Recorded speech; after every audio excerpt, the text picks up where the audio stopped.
I want you to just uh, imagine standing right in the middle of a bustling international terminal. Oh, yeah, just total chaos. Right. You know the exact sensory overload I'm talking about.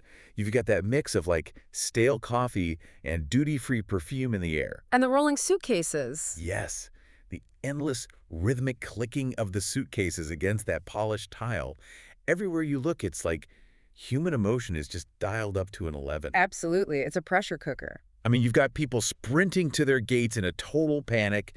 You've got folks curled up trying to sleep on those awful, uncomfortable chairs. Which is impossible, by the way. Completely impossible. And then, people are crying because they're finally reuniting with family or crying because they literally just watched the doors close on their connection. Yeah, it's a very intense environment. It really is. When you stop and look at it, an airport feels like a chaotic, entirely self-sustaining city. But here's the question we rarely ask while we're, frantically checking our boarding passes. Who is actually running the invisible machinery required to keep this massive, high-stress intersection of humanity safe? It is a genuinely fascinating environment to analyze, primarily because, well, it defies all the standard rules of municipal governance. How so? Well, unlike a traditional city, this is a metropolis where almost every single citizen is just passing through. Right. They don't live by the food court. Exactly. They have no vested interest in the community there. They're stressed, they're hurried, and they are completely distracted by a dozen different logistical variables. So the baseline psychology of that population is entirely unique. Which brings us to our mission today. We are taking a deep dive into the 2021 Tampa International Airport Police Department Annual Report, or TIPD for short. It's a remarkable document. It really is. But for everyone listening, we aren't just going to skim through the glossy pages and read off a boring list of statistics. We've gathered a huge stack of source material for this. Right. Official department excerpts, internal statistical snapshots. Yeah, extensive leadership biographies, individual officer commendations, and even visual evidence. Like, we look at department badges, accreditation seals, and interfaces for their internal software. So we really have the whole picture. Exactly. Our goal today is to dig into all of that and uncover the underlying mechanics of how a major transportation hub operated during a deeply complex, incredibly volatile year. Because 2021 was not a normal year. Not at all. You have a department navigating the lingering effects of a global pandemic, overseeing massive physical construction projects right on their campus, and oh yeah, attempting to secure the arrival of Super Bowl teams. Just a few minor challenges. Right, no big deal. Okay. Okay, let's unpack this. Because looking at an airport through the lens of its police force reveals this truly fascinating microcosm of modern society. I think framing it as a microcosm is definitely the right approach. I mean, an airport police department operates on an entirely different paradigm than a municipal city force. Because of the transient nature we talked about. Yes, but also the stakes. Think about a standard city department. They patrol neighborhoods where residents live, sleep, build routines, establish generational routes. The officers get to know the people on their beat. Exactly. An airport police force, however, claims a primary jurisdiction that is essentially a high-stress global intersection. The threat matrix is inherently asymmetrical. Asymmetrical meaning like it's coming from all sides. Right. You're dealing with strict federal regulations intersecting with local laws. You've got global travelers who maybe don't speak the language or understand the cultural norms, and of course, massive logistical bottlenecks. Yeah, that makes sense. Furthermore, the stakes are just exponentially higher in terms of visibility. I mean, a security breach in a residential neighborhood is a local tragedy, obviously, but a security breach at an international airport. That grounds flights everywhere. Exactly. It grounds global flights, it triggers federal lockdowns, and causes an immediate ripple effect across the global economy. That is just a staggering amount of pressure. And to manage a pop-up city with that kind of risk profile, you obviously can't just rely on standard patrol tactics. No, absolutely not. You need a very specific, highly curated brain trust at the top. Uh, And when I was poring over the biographies of the TIPD command staff led by Chief Charlie Vazquez, the Director of Public Safety and Security, I noticed something right away. what was that? The resumes of his top lieutenants read like the roster of a crew in a heist movie. Oh, that's a great way to put it. Right. Yeah. Every single person seems to have been recruited for a wildly different, hyper-specific skill set. It doesn't look like a standard police hierarchy where everyone just worked their way up the exact same local precinct ladder. Yeah, that lack of overlap is highly deliberate. When you examine the foundational expertise of this command staff, they represent entirely different schools of operational thought. So they're covering each other's blind spots. Exactly. They are synthesizing these diverse backgrounds to cover literally every conceivable vulnerability a massive transit hub might face. Let's actually break down that leadership team because it's wild. First up, you have Captain Terry L. Uno, who heads up Special Operations. A very critical role. Very. She has this incredible amount of institutional knowledge, having been with the department since 1992. She's got a master's from the University of Georgia, graduated from the Northwestern University School of Police Staff and Command. But her actual upbringing is what really caught my eye. The military background. Yeah. She was raised in an Air Force family. She spent her formative years bouncing around major military installations all over the globe, like Nellis Air Force Base in Nevada, Kubasaki in Japan, Mountain Home in Idaho. That's a lot of moving around. Right. The report specifically highlights her core competencies in crisis management and criminal intelligence. But I have to ask you, how does a nomadic childhood on military bases translate into leading special operations at an airport in Florida? Well, it translates profoundly when you consider the psychology of adaptation. I mean, growing up in a military family, especially one moving between domestic and international bases, it constantly resets your operational baseline. Meaning you have to figure out the rules of the game over and over. Exactly. You're forced to assimilate into new cultures, navigate heavily regulated environments, and understand complex transient communities. And a military base operates very much like an airport.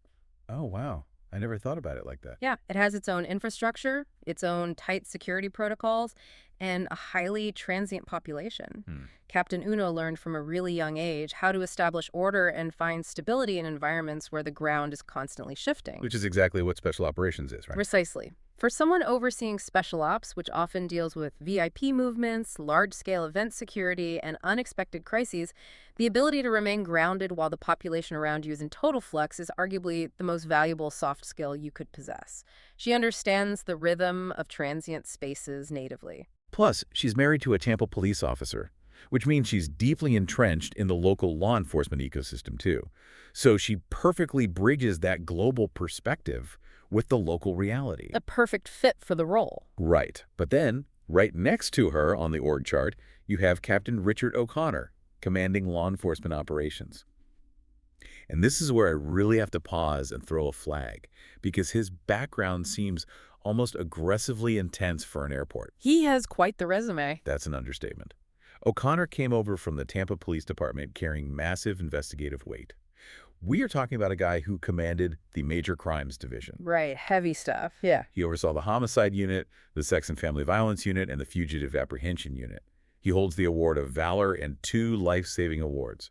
So my question is, why in the world does an airport need a former homicide and fugitive commander running the show? I mean, airports aren't exactly hotbeds for homicide investigations, right? It's a very valid challenge. I completely get why you'd ask that. But it forces us to reconsider what an airport actually represents to the criminal element. Okay, I'm listening. You're absolutely correct that homicides rarely occur at the baggage claim. But if you commit a major crime in a surrounding municipality, like a violent assault, a murder, or a massive financial fraud, what is your immediate objective? Well, you want to get as far away as possible, as fast as possible. You flee the jurisdiction. Exactly. You run. The airport acts as the ultimate escape hatch. It's a funnel for desperation. Wow. A funnel for desperation. Yeah. Captain O'Connor isn't there to investigate murders that happen at the food court. He's there because he possesses the mindset of a seasoned hunter. Oh, man. That changes the whole picture. He understands the psychology of a desperate person on the run. He knows how fugitives attempt to blend in, how they manipulate transit systems, and how to conduct severe threat assessments in real time. By placing a fugitive apprehension expert at the primary exit point of the region, TIAPD effectively neutralizes the sanctuary that criminals believe the airport provides. So he brings this apex investigative capability to intercept those threats before they ever board an aircraft. Exactly. That completely reframes the environment. He's basically standing at the gate, making sure the worst of the worst don't slip out. Okay, so you have the crisis adapter in Uno and the apex hunter in O'Connor. A very strong duo. But to balance that out, you have senior manager Robert Reinhardt overseeing the traffic division. And Reinhardt is pure, unadulterated logistics. Yes, his background is fascinating. He is a retired United States Army Sergeant Major with multiple deployments to Iraq and Afghanistan. And the numbers attached to his military career are just staggering. He managed enormous logistical supply chains, oversaw $10 million budgets, and coordinated the transportation of over 5,000 personnel in combat zones. Which is incredibly complex work. Right. He was literally planning search and rescue operations with Afghan soldiers. And now he's managing traffic flow at Tampa International. I mean, going from moving troops in Afghanistan to directing minivans outside the Delta terminal seems like a massive pivot. It might seem like a pivot in terms of life or death stakes, sure. But the underlying mechanics of the job, they are virtually identical. Really? Identical? Oh, yeah. Managing an airport's exterior requires military-grade logistics. You have this unrelenting, high-volume flow of heavy machinery and pedestrians constantly intersecting. Yeah, that's true. People walking right out into the lanes. Think about the sheer volume of vehicles. Taxis, commercial ride shares, massive delivery trucks, shuttle buses, and incredibly stressed, distracted families driving rental cars they aren't familiar with. Looking at their phones for directions. Exactly. If that flow stops, if a bottleneck forms on the departure drive, the entire airport seizes up within minutes. Flights are delayed, TSA lines freeze, and the whole infrastructure essentially collapses. Oh, it's a house of cards. It is. Reinhardt's experience moving 5,000 troops through hostile, unpredictable environments translates perfectly to ensuring that curbside drop-offs don't devolve into total anarchy. He's commanding a team of 60 people dedicated solely to keeping the physical arteries of the airport clear. Which leaves us with the final piece of the puzzle, because you can have the crisis expert, the fugitive hunter, and the military logistics master. But none of it matters if the department doesn't actually function on paper. That is very true. The administrative side is the backbone. Enter Tiffany Kennedy, the manager of police administration. Her background spans criminal justice. She holds a master's in criminology from Florida State and cut her teeth as a misdemeanor probation officer. But she also brings over 15 years of deep experience in finance and human resources. Which is a really unique combination. It is. Plus, and I absolutely love this detail from the report, she serves as the vice president of membership for the Aviation Authority's Corporate Toastmasters Club, which is brilliantly named Plain Speaking at Fly TPA. That is a great name. But seriously, she is the critical anchor for the entire operation. Also, Kennedy represents the meticulous administrative architecture required to keep an agency of this size compliant, funded, and legally protected. She's managing the budgets, overseeing records, and handling procurement services. so without her, nothing gets bought. Right. If she doesn't execute her job flawlessly, Captain O'Connor's officers don't get their specialized equipment, and Senior Manager Reinhardt doesn't have the authorized budget to pay his 60-person traffic team. That makes total sense. Her background in both criminology and finance means she understands not just the numbers on a spreadsheet, but the real-world policing implications behind every single dollar spent. It creates a perfectly balanced ecosystem of leadership where every operational necessity is covered by a specialized expert. I really want you, the listener, to think about your own workplace for a second. We've all had to navigate different management structures, right? Think about how the diverse backgrounds of a leadership team usually dictate how effectively that organization handles an unprecedented crisis. Oh, it makes all the difference. Yeah, if your executive team is just 5 people who graduated with the exact same degree from the exact same university and followed the exact same career path, they're going to share a massive collective blind spot. They'll all miss the same threats. Exactly. The TIPD deliberately engineered a command staff with virtually no overlapping blind spots. It is a brilliant strategy on paper, but as military history consistently proves, a brilliant command staff is entirely useless without the infrastructure and the logistical front line to execute their vision. The boots on the ground. Right. You can have the greatest tactical minds in the world sitting in a boardroom, but if their communication networks are failing and their supply chains are broken, the mission fails. The grand strategies of Vazquez, Uno, and O'Connor require an invisible infrastructure to actually function. That transitions us perfectly into what the department actually spent 2021 doing behind the scenes. Because when you read this annual report, 2021 was not a year of simply maintaining the status quo. Not even close. No, it was a year of monumental, highly disruptive physical and digital overhauls. Let's start with the digital side, because There is an officer highlighted in this report, Officer Jean Tremblay, who played a role I rarely associate with street cops. He had a very busy year. Tremblay was the 2020 Law Enforcement Officer of the Year and then earned the 2021 Sykes Officer of the Year award. His major contribution? He spearheaded a $1.25 million public safety software system project. That is a massive undertaking. Huge. The department was operating on a 20-year-old system, and they needed to migrate to a new records management system, or RMS, from a developer called Central Square. What's fascinating here is that the implementation of a new RMS is one of the most dangerous and critical transitions a police department can undertake. And what is so striking is Officer Tremblay's specific role. Because he wasn't just IT. Right, he wasn't some external IT consultant hired by the city to come in, look at spreadsheets, and dictate how the police should use software.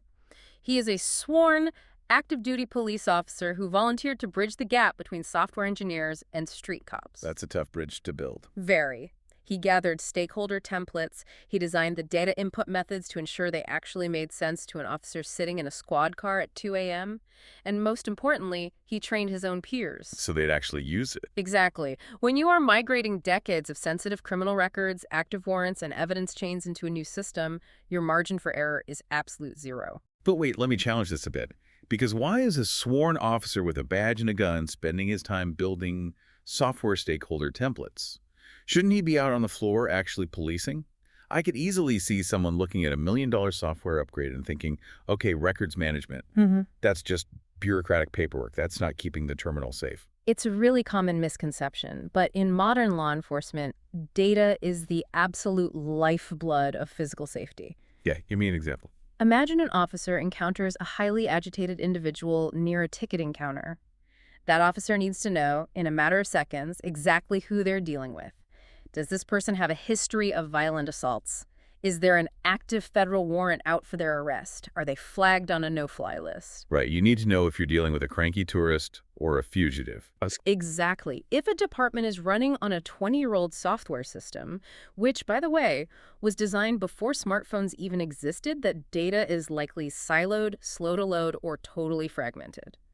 By migrating all of this intelligence into a modern, integrated Central Square RMS, Officer Tremblay essentially gave every single officer on the floor a vastly upgraded, instantaneous external brain. Wow, an external brain. That's a great way to phrase it. He drastically reduced the time it takes for an officer to assess a threat.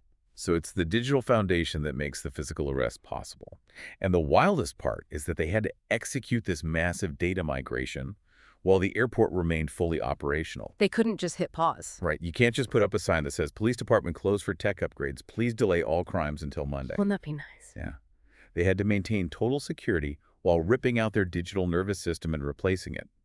And as if that wasn't enough pressure, they were simultaneously ripping out their physical infrastructure too. The physical logistics of 2021 were equally daunting. I mean, the report details the finalization of a brand new police station preparing for an early 2022 move. Which sounds awful. Moving a police department is a logistical nightmare that makes moving a corporate office look like a weekend hobby. You aren't just boxing up ergonomic chairs and break room microwaves. You have to move the evidence room. Exactly. The report gives this massive shout out to Officer Veronica Hamilton, who transitioned into the role of full-time evidence officer. Her job was to embark on this massive, highly regulated purge of old evidence to prepare for the move to the new facility. And that involves a lot of red tape. Oh, I'm sure. She had to collaborate with external vendors to design and install a brand new storage system featuring custom lockers, secure bins, and a state-of-the-art ventilation system for biological or chemical evidence. Think about the chain of custody implications here. It's terrifying to think about, frankly. You are physically boxing up decades of sensitive criminal evidence, narcotics, seized weapons, counterfeit currency, DNA samples, and transporting it. If one box is misplaced, or if the chain of custody documentation is broken for even a single second. You could compromise dozens of future court cases and let guilty people walk free. Exactly. It demands an unbelievable level of meticulous oversight. The core concept we are exploring here is operational continuity. The traveling public expects the illusion of seamless order. When you walk through the terminal, you expect the police to be ready to respond instantly. You don't want to know they're stressed about moving boxes. Right. You have no idea that behind the scenes, their entire digital database is being rewritten and their physical evidence lockers are being dismantled. Yeah. And that dedication to operational continuity extended right out the front doors and onto the tarmac, heavily involving Senior Manager Reinhardt's traffic division. Oh man, the traffic division was put through the absolute ringer in 2021. While the digital and physical moves were happening inside the station, the exterior of the airport was essentially a massive construction zone. Dust and cones everywhere. Literally. The Aviation Authority unveiled the new Blue Express curbs, which was this massive project designed to spread traffic across multiple new roadways, separating people with checked bags from those just carrying on. Which is a great upgrade, eventually. Eventually. But to do this, they had to repave almost every major roadway on the campus with new asphalt. They erected massive new overhead signage. They even replaced the ceiling structures and the lighting systems on the arrival and departure drives. And we have to remember the environment here. This is an active, top-tier international airport. You cannot simply block off the departure lanes at 2:00 p.m. on a Tuesday to lay down asphalt. No, people would riot. They absolutely would. The report specifically notes that the vast majority of these infrastructure projects were executed during the nighttime hours. So the evening and midnight traffic shifts had to coordinate flawlessly with airport operations management and heavy construction crews. In the dark. In the dark. They had to design and implement detours that safely routed massive construction equipment while simultaneously guiding exhausted, stressed travelers who are staring blindly at their GPS screens. Just a recipe for disaster. And despite all of that construction chaos, literally dodging bulldozers and paving machines, the productivity stats from the traffic division are unbelievable. In 2021, they processed 1,365 reports, issued 924 citations, and handled 1,728 parking tickets. That's a lot of tickets. They are out there in the heat and the exhaust, directing traffic, enforcing the law, and keeping the circulatory system of the airport functioning while the roads are literally being rebuilt beneath your boots. It highlights a crucial tier of personnel in any major agency. The unsung heroes who do the grinding, unglamorous work that actually keeps the machine running. Yes. The report makes a specific point to highlight these individuals. People like Lisa Spanicchia, the senior administrative assistant, who actually wrote the proud, detailed introduction to the annual report. Oh, she came from banking, right? Yeah, she transitioned to the police department from the banking and mortgage industry, bringing all this rigorous project management and auditing expertise to help keep them organized. Or the veterans who built the culture and were retiring in 2021. Like Steve Lee.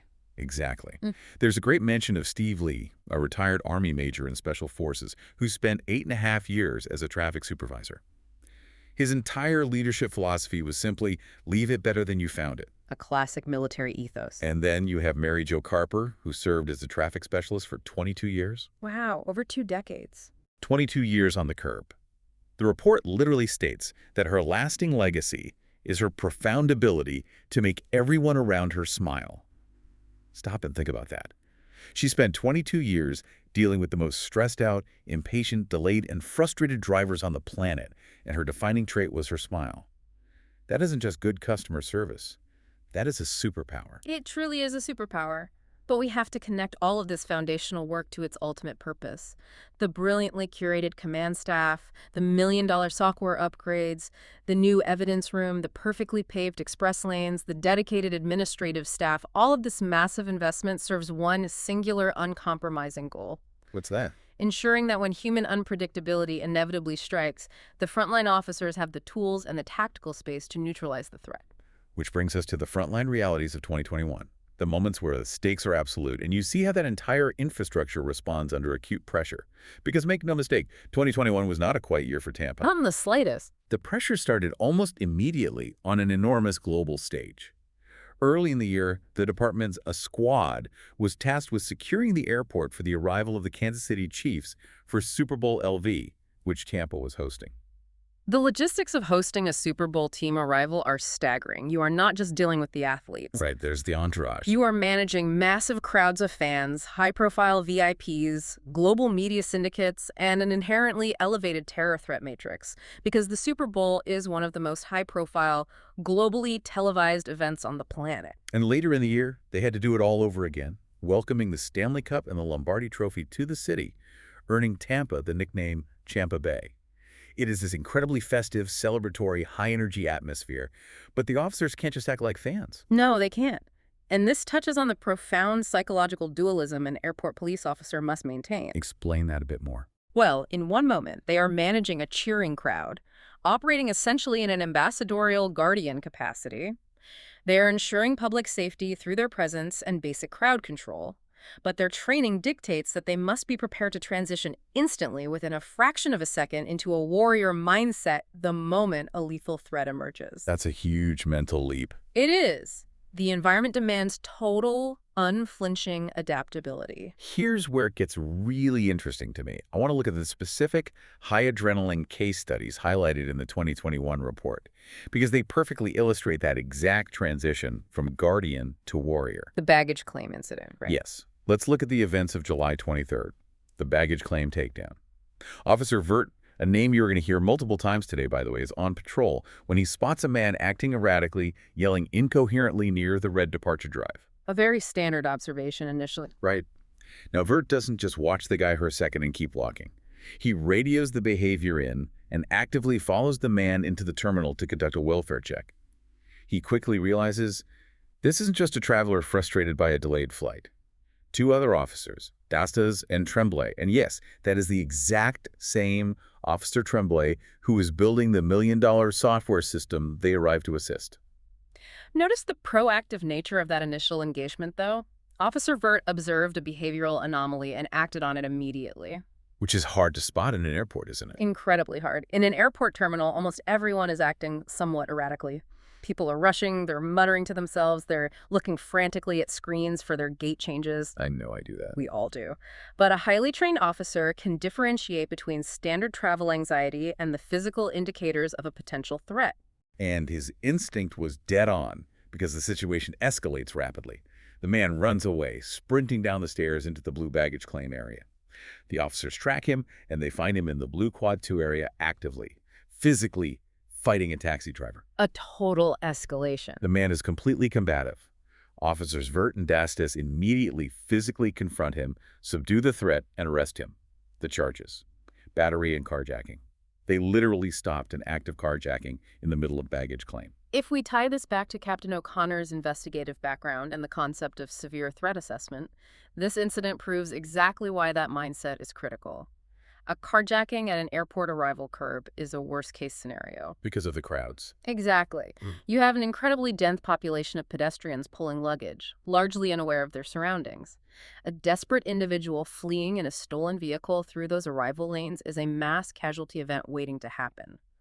Officer Vert's initial gut instinct to track a behavioral anomaly prevented a potentially catastrophic chain of events. And if you think a carjacking at baggage claim is intense, you have to hear what happened a month later on August 21st. The Jetway Intercept. This one is unbelievable. The Clearwater Police Department and the Florida Department of Law Enforcement are actively hunting a highly dangerous suspect wanted for attempted first-degree murder. This individual had shot his girlfriend multiple times just 2 days prior and was on the run.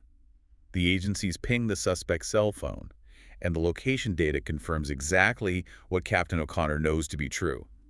The fugitive has fled to Tampa International Airport. The airport is acting exactly as we discussed earlier. It's the ultimate funnel for fleeing fugitives attempting to escape jurisdiction. Exactly, is a criminal choke point. While I was reading this section of the report, it hit me. Criminals seem to completely forget that an airport is the absolute worst place on Earth to try and hide. It really is. It is a closed, heavily fortified, highly monitored ecosystem. There's only one way in and one way out, and from the moment you step out of your car, you are surrounded by high-definition cameras, facial recognition tech, federal TSA agents, and heavily armed police. You cannot blend in. No, you stick out.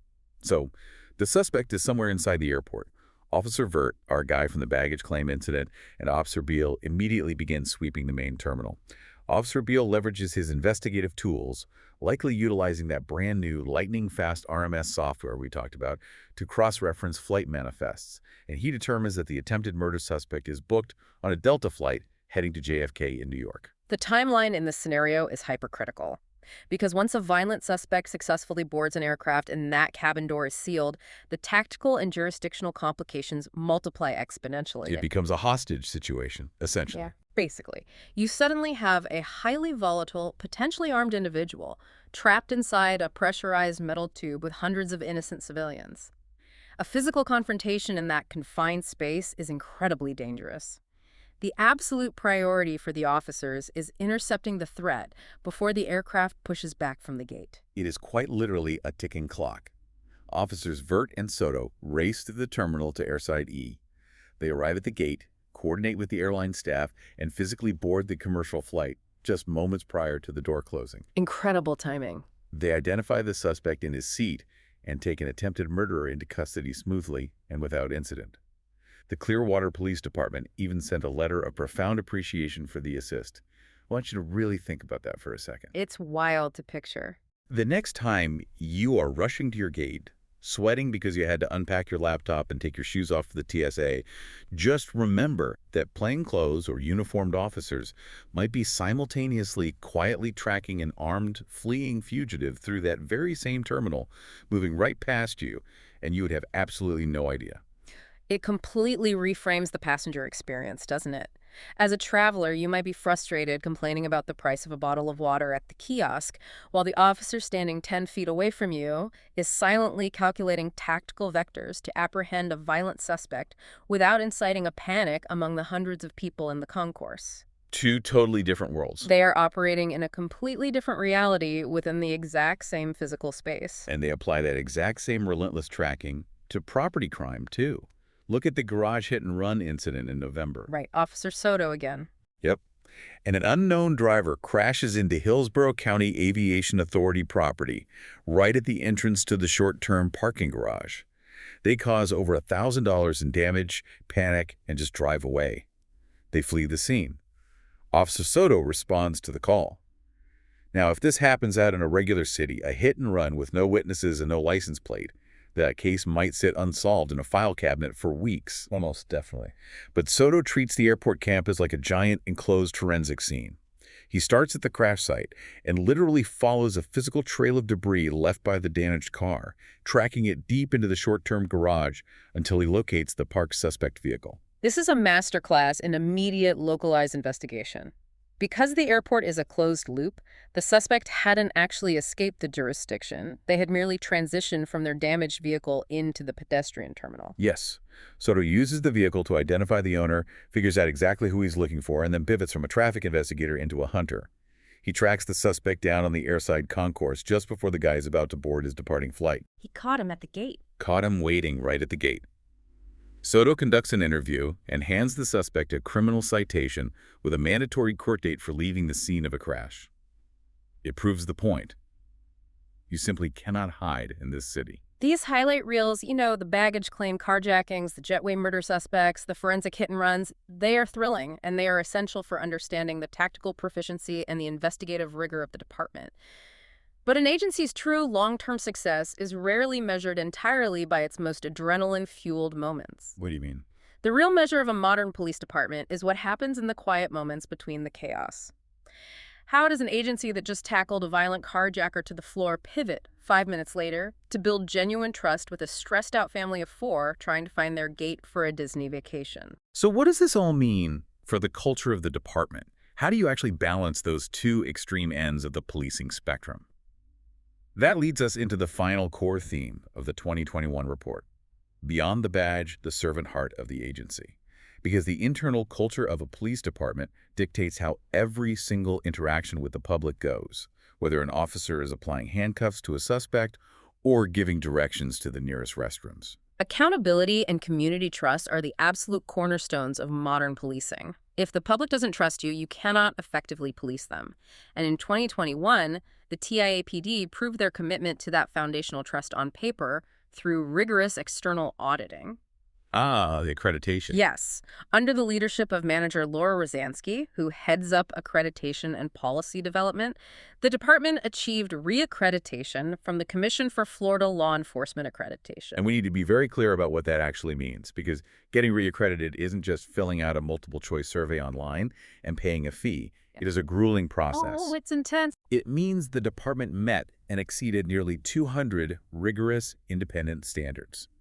Teams of outside auditors came in and deeply scrutinized their internal policies, their use of force protocols, their hiring practices, and their evidence handling, which, remember, Officer Hamilton had just completely overhauled. It's extremely thorough. It is a massive, objective stamp of professional validation that says this department operates strictly by the book. It proves that the invisible infrastructure we discussed earlier isn't just functional, it's structurally sound, legally defensible, and ethically maintained.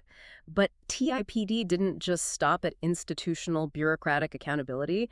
They took that ethos and leaned heavily into proactive community outreach, breaking down the barriers between the uniform and the public. They were incredibly active in the community. You have B Squad participating in all these local cultural events. They marched in the Gasparilla Children's Parade, which, if you're not from Tampa, is this massive, chaotic, pirate-themed festival that completely takes over the city. Lots of beads, lots of pirates. So many pirates.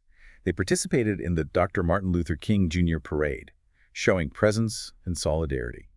They even participated in an event called Rappel for a Reason to support Big Brothers Big Sisters, which I can only assume involves heavily armed police officers literally rappelling down the side of a building for charity, Yeah, that sounds right. which is both terrifying and awesome. These events are far more than just photo opportunities, though. They're strategic investments in community relations. When children and families see an officer participating in a parade, handing out beads, or raising money for charity, it humanizes the badge. It makes them approachable. Exactly. It establishes a foundational, positive baseline of trust that pays dividends for decades. When the public views the police as integrated members of the community rather than an occupying force, cooperation increases and tension decreases. And it wasn't just the sworn patrol officers doing the heavy lifting. Remember the traffic division, the folks out there managing the midnight asphalt paving and writing parking The tickets. senior manager Reinhardt's crew. Yep. They have an incredible soft side, too. The report highlights how the traffic employees supported a United Way initiative called Talk to Me Baby, which is a program focused on early childhood literacy. That's a great program. It is. The traffic employees volunteered their time to manually label 2,000 children's books with United Way stickers and bilingual literature inserts. 2,000 books. And all of those books were distributed to kids at Seminole Heights Elementary. The exact same people who are whistling and directing your Uber out of the pickup lane are spending their free time making sure local elementary school kids have bilingual books to read at home. That really embodies the servant heart that Lisa Spanicchia specifically mentioned in her introduction to the report. It is a deeply ingrained organizational ethos. But importantly, an ethos like that doesn't just happen by accident. No, you have to build it. It requires constant internal cultivation, education, and a willingness to evolve. We see that reflected perfectly in how the administration actively invests in themselves. Yes, the focus on internal growth in 2021 was super impressive. Administrative Manager Tiffany Kennedy, our finance expert, and Toastmasters VP, along with Administrative Specialist Jonna Manus, who, by the way, received a 5-year service award in 2021, both completed a comprehensive 7-week Diversity, Equity, and Inclusion Certificate program through the University of South Florida's Muma College of Business. That's a serious commitment. They didn't have to do that. It wasn't a mandated state requirement. They actively sought out continuing collegiate education to better understand and serve both their diverse internal workforce and the incredibly diverse global population that walks through their terminal doors every single day. When you synthesize all of these distinct elements, the rigorous external accreditation audits, the community parades, the childhood literacy charity work, the voluntary collegiate DEI training, you create a culture of empathetic vigilance. The officers are trained to be lethal when necessary, but empathetic by default.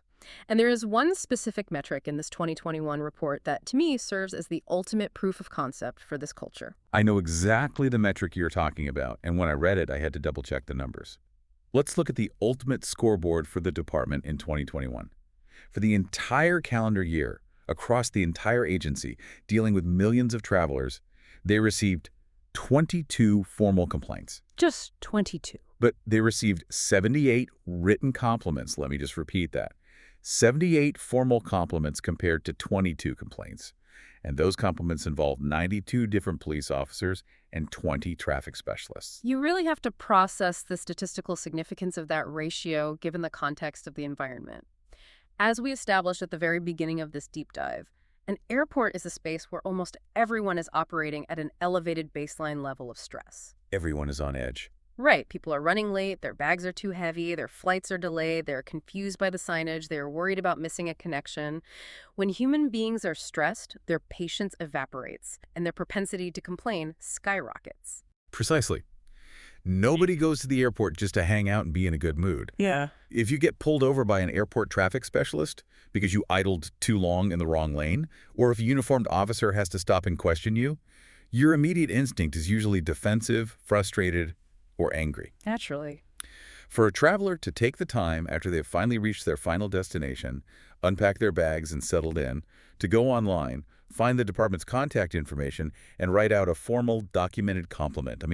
That means the officer didn't just do their job. It means the officer profoundly changed that traveler's day for the better through an act of genuine kindness or exceptional professionalism. To achieve a nearly 4-to-1 ratio of compliments to complaints in one of the highest friction environments in modern society is statistically remarkable.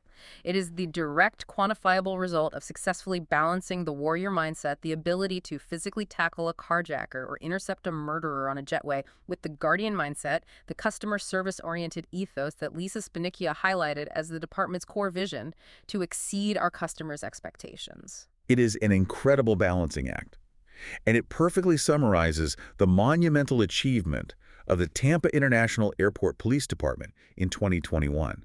When you look back at the entire year through the lens of this report, the scope of what they managed is breathtaking. Truly unprecedented. They survived the unprecedented operational nightmare of a global pandemic. They secured the terminal for a Super Bowl and championship trophy arrivals.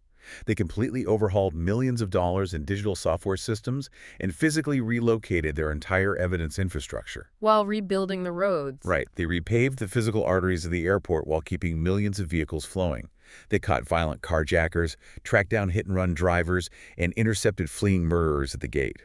And through all of that chaos and stress, they still found the time to label bilingual books for local kids and collect 78 heartfelt thank yous from the traveling public. It truly is a masterclass in comprehensive, adaptable public safety. But as we close the book on this 2021 report, and more importantly, as we look toward the future of aviation security, it leaves me with a thought I'd like to pose to you. We've spent a lot of time today discussing the delicate balance between the invisible digital infrastructure, the software and the data, Right. and the frontline human instinct, Yeah. the gut reactions and behavioral observations. Yeah, the balance between the screen and the street. Exactly. As airports become increasingly exponentially digitized in the coming years with the rapid expansion of biometric facial recognition boarding, AI-driven predictive security cameras, and even more advanced mobile data software like the RMS Officer Tremblay installed, how will the fundamental nature of this job shift? That's a great question. Will the future of airport policing rely more heavily on the data analysis, system management, and algorithmic interpretation skills of an Officer Tremblay? Or, no matter how advanced the technology gets, will there always be a supreme, irreplaceable need for the raw, gut instinct behavioral observation of an Officer Vert, spotting the single, anomalous, incoherent man in a sea of thousands of stressed travelers? It's hard to say. This raises a profound question. How does the definition of keeping the skies safe fundamentally change when the physical, concrete terminal and the invisible digital data stream completely merge into one entity? That's an incredible question to chew on, because no matter how sophisticated the algorithm gets or how fast the software flags a suspect, a computer can't make an arrest. Someone still has to physically walk onto that plane, look the suspect in the eye, and put the handcuffs on. Will the computer tell them to do it, or will their gut? The human element will always be there. It's a fascinating frontier. Thank you so much for joining us on this deep dive. We've thrown a massive amount of information at you today, but my sincere hope is that we've changed the way you view the world around you, even just a little bit. The very next time you are standing in the middle of a bustling international terminal, dragging your heavy suitcase, stressing out about your boarding zone, and checking your watch, take 1 second. Look around. Look at the traffic specialists on the curb. Look at the officers quietly standing by the gates. Look at the cameras mounted on the ceiling. Take a moment to appreciate the wildly complex, invisible machinery of that self-sustaining city and the highly specialized people working quietly in the background to make sure you get home safe.